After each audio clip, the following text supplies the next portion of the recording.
হে ভূমি ভৈলা ক্ষণ দেহা তুমি কিবা তাতে সুস্থ নহি চিত্ত যাহাৰ চৰিত্ৰ ছয় মুকুটিকো বিৰম্বয় অৰ্থাৎ ভগৱন্তৰ চৰিত্ৰ যিসকলে পান কৰি থাকে তেওঁলোকে মুক্তিও নিবিচাৰে আমাৰ ভকতে ভগৱন্তৰ কথা শুনি যিটো আনন্দ পায় তেওঁলোকে মুক্তি নিবিচাৰে সেইকাৰণে মাধৱদেৱে ঘোষাত লিখিছে মুক্তিটো নিস্পৃহা যিটো সেহি ভকতক নমো ৰসময় মাগুহং ভকতি যে ভক্তিৰ যিটো ৰস পৰম আনন্দ প্ৰেম ৰস সেইটো ভকতসকলে পান কৰাৰ পিছত মুক্তি তেওঁলোকে কামনা নকৰে সেইকাৰণে কৈছে যাৰ চৰিত্ৰ শুনিলে মুক্তিকো নিবিচাৰে হেন কৃষ্ণে ভৈলাহা বঞ্চিত সেইজন কৃষ্ণৰ পৰা তুমি বঞ্চিত হৈ কান্দিছা নেকি এই বুলি পৃথিৱীক ধৰ্মই প্ৰশ্ন কৰিছে হৰিৰ বিৰহে ভূমি ভৈলাক্ষীণ দেহা তুমি যে ভগৱন্ত প্ৰয়াণ হোৱাৰ কাৰণে তুমি তাৰ দুখতেই তাৰ বিৰহতে তুমি কি হৈছা ক্ষীণাই গৈছা নেকি কিবা তাতে সুস্থ নাহি চিত্ৰ আৰু তোমাৰ মনত সুস্থতা সেইকাৰণেই নাই নেকি এই বুলি ধৰ্মই কি কৰিছে পৃথিৱীক ধেনুৰূপী পৃথিৱীক প্ৰশ্ন কৰিছে এৰাম তোমাৰ সৌভাগ্য জীৱা কালে হৰিলে কিবা কহিও ক দুখৰ বৃত্তান্ত ধৰ্মৰ বচন শুনি বহুমতী মনে গুণী কান্দি কান্দি টাংক বুলি লন্ত যে ভগৱন্ত প্ৰয়াণ হোৱাৰ লগে লগে তোমাৰ সৌভাগ্য কোনোবাই হৰণ কৰি দিছে নেকি কহিলে ক দুখৰ কহিও ক দুখৰ বৃত্তান্ত তোমাৰ মনৰ দুখবিলাকৰ কথা মোক কোৱা ধৰ্মৰ বচন শুনি বহুমতী মনে গুণী কান্দি কান্দি টাংক বুলি লন্ত ধৰ্মৰ প্ৰশ্ন শুনি পৃথিৱীয়ে কান্দি কান্দি তেওঁ উত্তৰ দিছে কি বুলি কৈছে আপুনি জানা বাপ কি কহিব হৃদি তাপ গোবিন্দে বঞ্চিত ভৈল লোক কৰি মুত নানা খেৰি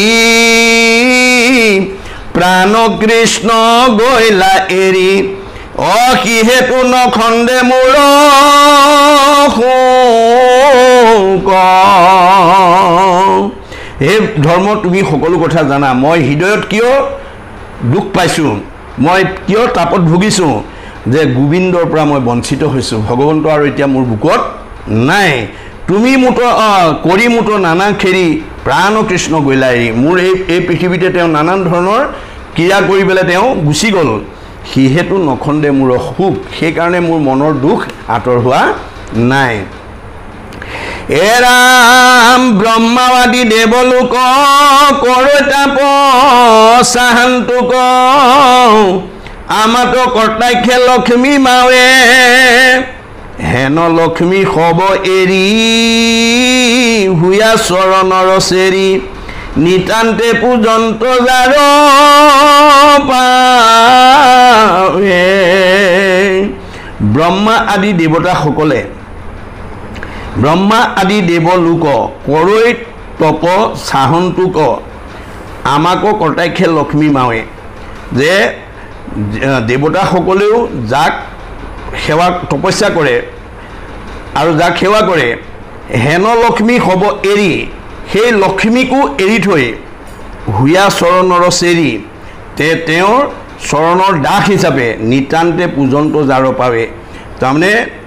দেৱতাসকলে ধন ঐশ্বৰ্যৰ কাৰণে লক্ষ্মীক পূজে সেই লক্ষ্মীয়েও আকৌ ভগৱন্তৰ চৰণ সেৱা কৰে গতিকে হেন লক্ষ্মী হ'ব এৰি সেই লক্ষ্মীকো এৰি থৈ হুয়া চৰণৰ চেৰি নিতান্তে পূজন্ত যাৰ পাৱে গতিকে ভগৱান মানে দেৱতাসকলে ধন ঐশ্বৰ্যৰ কাৰণে লক্ষ্মীক পূজে লক্ষ্মীয়ে আকৌ ভগৱন্তক দাস ৰূপে পূজা কৰে সেই সমস্ত ত্যাগ কৰি তেওঁ এই সংসাৰৰ পৰা গুচি গৈছে নিতান্তে পূজন্তে যাৰ পাৱে অৰুণ পংকজ পাৱ পৰশে লখে গাঁও মুখ্যটো অধিক মিলৈ সুখ হেন বন্ধু কৃষ্ণে মোক গৈল তেজি নিজ লোক কি কহিব বিৰহৰ দুখ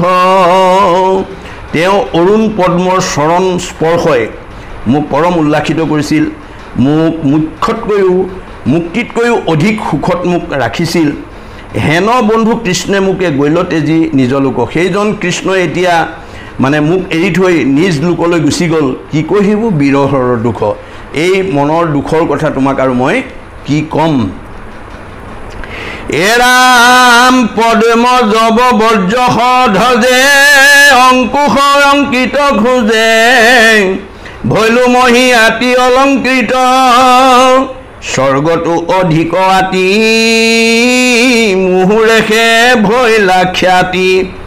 ভৈলো মহি মহাকীৰ্ত কীৰ্ত যাৰ চৰণত পঞ্চচিহ্ন আছিল পদ্ম জব বৰ্জ ধ্বজ অংকুশে অংকিত। এই খোজবিলাক কি হৈছিল মোৰ মানে শৰীৰত পৰি ই অলংকাৰ স্বৰূপ হৈ আছিল। স্বৰ্গতো অধিক আতি মুহুৰেখে ভৈলা খ্যাতি, স্বৰ্গতকৈও মই পৰম খ্যাতিয়ন্ত হৈছিলোঁ। ভৈলো মই মহাকীৰ্তকৃত, আৰু মই তেওঁৰ এই চৰণ পদ্ম স্পৰ্শ কৰিবলৈ পাই মই পৰম কৃতাৰ্থ হৈছিলোঁ। ৰোমাঞ্চিত ভৈল গাঁও বাঢ়ি গৈল গৰ্বভাও প্ৰভূত লভিলো মহামান নসহিলা অহংকাৰ কৰি মোক পৰিহাৰ ভৈলন্ত বান্ধৱ অন্তৰ্ধান।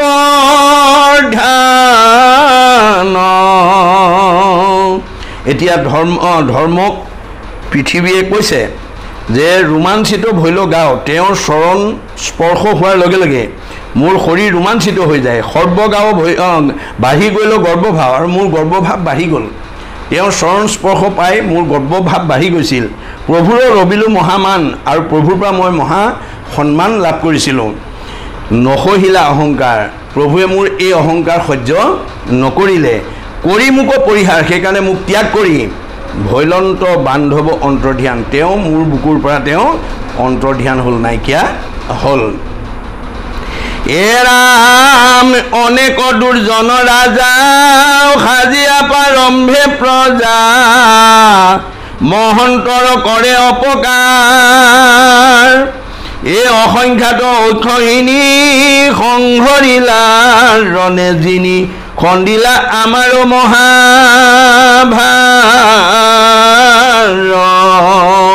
মোৰ পৃথিৱীত বহুত দুৰ্জন ৰজাই কি কৰে, প্ৰজা সমস্ত আৰু মহন্তসকলৰ ওপৰত অত্যাচাৰ উৎপীড়ন কৰে, আৰু অসংখ্যাত অক্ষহীনী সৈন্য লৈ তেওঁ কি কৰিলে, এই সমস্তকে সংহৰিলা ৰণে যিনি, সেইজন ভগৱন্তই কি কৰিলে, সকলো অক্ষহীনী সৈন্যক তেওঁ সংহাৰ কৰিলে। খন্দিলা আমাৰ মহাভাৰ, মোৰ পৃথিৱীৰ ওপৰত সেইসকলৰ যি অত্যাচাৰ সেইখিনি সকলোৰ পৰা মোক মুক্ত কৰিলে। যিহেতু নিৰ্ভয় মনে বাপ তুমি ত্ৰিভুৱনে চাৰি ভৰি ভ্ৰমিলা আপোনে হেন মহা উপকাৰী প্ৰভু গৈল প্ৰাণে মৰি ধৰিব হৃদয় কোন গুণে। যিজন থাকোঁতে যিহেতু নিৰ্ভয় মনে বাপ তুমি ত্ৰিভুৱনে, যে ভগৱন্ত বিদ্যমান হৈ থকা অৱস্থাত তুমি ত্ৰিভুৱনত চাৰি ভৰি ভ্ৰমিলা আপোনে, চাৰিখন ভৰি লৈ পেলাই তুমি ভ্ৰমণ কৰি আছিলা। হেন মহা উপকাৰী প্ৰভু গৈলা প্ৰাণে মৰি, সেইজন ভগৱান এতিয়া আমাৰ মাজৰ পৰা আঁতৰি গ'ল। ধৰিও হৃদয় কোন গুণে, এতিয়া আমি কাক হৃদয়ত ধাৰণ কৰিম। এৰাম সত্যভামা আদি কৰি অযতে সুন্দৰী নাৰী কটাক্ষতে গৰ্ব হুৱে হত কোন স্ত্ৰী আছৈ হেন সহিবে বিৰহতান হেন নতো দেখো তলৈ কত। সত্যভামাকে আদি কৰি যিমানবিলাক সুন্দৰী নাৰী আছিল তেওঁ সকলোৰে গৰ্ব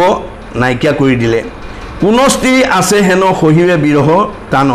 যে কোন স্ত্ৰীয়ে তেওঁৰ এই মানে বিৰহ বেদনা সহ্য কৰিব পাৰিব। হেন নতো দেখো ত্ৰৈলোক্যত, ত্ৰৈলোক্যত আৰু কোনো নাৰীয়ে তেওঁৰ অবিহনে বিৰহত নুভোগাকৈ নাথাকে, সকলোৱে দুখ প্ৰকাশ কৰিব লাগিব। গতিকে কলিকত কোনো নাৰীয়ে তেওঁৰ অবিহনে শান্তিত থাকিব নোৱাৰে যাৰ পদ চিহ্ন পাই ৰোমাঞ্চিত ভৈলকাই ক্ষণে কেনে দেখি হৃদি দহে হেন প্ৰভু গৈলা তেজী শোক সাগৰত মজি মৰু হেৰা প্ৰভুৰ বীৰ হে যাৰ পদচিহ্ন পাই ৰোমাঞ্চিত ভৈলকাই যাৰ পদচিহ্নই মোৰ শৰীৰ ৰোমাঞ্চ কৰি তুলিছে আনন্দিত কৰি তুলিছিল ক্ষণক নেদেখি হৃদয় দহে এতিয়া তেওঁক খন্তেক নেদেখাৰ কাৰণে মোৰ হৃদয় দগ্ধ হৈ উঠিছে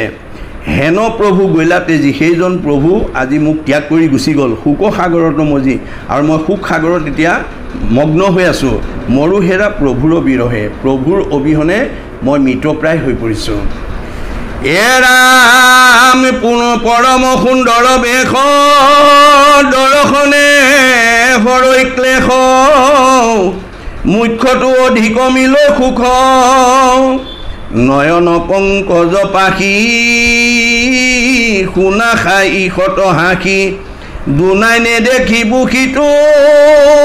মুখ তেওঁৰ যিটো সুন্দৰ পৰিৱেশ দেখাৰ লগে লগে সকলোবিলাক দুখ কষ্ট মনৰ পৰা আঁতৰি যায় আৰু মুখ্যটো অধিক সুখ মিলে মুখ্যতকৈ মুক্তিতকৈও তেওঁক দেখাৰ লগে লগে আমাৰ বেছি সুখ আমি অনুভৱ কৰোঁ নয়ন পংকজ পাখি শুনাখা ইশত হাসি তেওঁৰ চকুযোৰ পদুম ফুলৰ নিচিনা নাকটো সুন্দৰ হাঁহিখন ধুনীয়া দুনাই নেদেখিবো সিটো মুখ সেইখন মুখ আৰু পুনৰ দেখিবলৈ নাপাওঁ লোকৰ অনৰ্থ হেতু পাপী কলি ধুমকেতু তোমাৰ ভাঙিলা তিনি পাদ আত আমি অনুশৌচ তপ ভূত দায়া শৌচ সমস্তেকে কৰিলা উৎসাদ এতিয়া লোকৰ অনৰ্থ চিন্তা কৰি পাপী কলি ধূমকেতুৱে কি কৈছে তোমাৰ তিনিখন ভৰি ইতিমধ্যে ভাঙিছে ধৰ্মৰ তিনিখন ভৰি ভাঙিছে আত আমি অনুশোচ এই কথাত আমি অনুতপ্ত হৈছোঁ ভূত তপ ভূত দয়া শৌচ যে তপ দয়া শৌচ এইবিলাক সমস্তে কৰিলা উৎসাহ এতিয়া আৰু আমাৰ মাজত এইখিনি নাই মানে তপ দয়া শৌচ এইবিলাক আৰু আমাৰ মাজত এতিয়া হেৰাই গৈছে তোমাকেহে চিন্তা মনে কিটো প্ৰভু অবিহনে কেন মতে বৰ্তিবো সম্প্ৰতি এহি বুলি নমাই মাথ হা কৃষ্ণ প্ৰাণনাথ ডাকিয়া কান্দিলা বসুমতী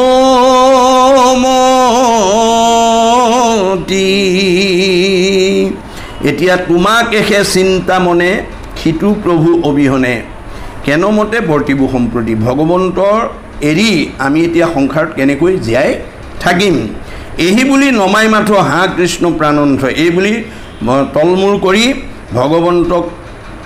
চিন্তা কৰি ডাকিয়া কান্দিলা বসুমতী আৰু চিঞৰি চিঞৰি বসুমতী পৃথিৱীয়ে কান্দিবলৈ ধৰিলে ৰাম ধাৰায়ে লোটক বহে ধৰ্মৰো হৃদয় দহে কৰিলন্ত বিলাপ লগতে কৃষ্ণ গুণ সুমৰন্তে কান্দি কান্দি দুয়োহন্তে থাকিলা তথাত এহি মতে দুয়ো চকুৱেদি চকুৰ পানী ববলৈ ধৰিছে ধৰ্মৰো হৃদয় দহে ধৰ্ময়ো বসুমতীৰ এই কথা শুনি হৃদয় দগ্ধ হৈছে কৰিলন্ত বিলাপ লগতে তেওঁ মানে পৃথিৱীৰ লগতে তেওঁ বিলাপ কৰিবলৈ ধৰিছে কান্দিবলৈ ধৰিছে কৃষ্ণ গুণ সুমৰন্তে কান্দি কান্দি দুয়োহন্তে কৃষ্ণৰ গুণ লীলাবিলাক সুমৰণ কৰি দুয়োজনে কান্দি কান্দি থাকিলা তথাতে এহিমতে এই ধৰণে দুয়োজনে সেই ঠাইতে অৱস্থান কৰি থাকিলে এইখিনিলৈকে আমাক কৈছে ইয়াৰ পিছত দুলৰীৰ মাজেদি মহাপুৰুষে আমাক উপদেশ বাণী দিয়াৰ প্ৰয়াস কৰিছে ইয়াৰ মাজেদি আমাক কি ক'ব বিচাৰিছে আমি আলোচনা কৰিম শুনা সামাজিক কৃষ্ণৰ চৰিত্ৰ অমৃত ইহে প্ৰধান যত ধন যত পুত্ৰ পৰিবাৰ ইসব বিসহমান। সমাজৰ লোকসকলক উদ্দেশ্যি মহাপুৰুষে আমাক আহ্বান জনাইছে যে সেই সমাজৰ লোকসকল কৃষ্ণৰ অমৃতময় চৰিত্ৰ তোমালোকে সদায় পান কৰা। ধন জন পুত্ৰ পৰিবাৰ এইবোৰ চব বিষ সমান, এইবিলাক চব মিছা, আজি আছে কালিলৈ নাই।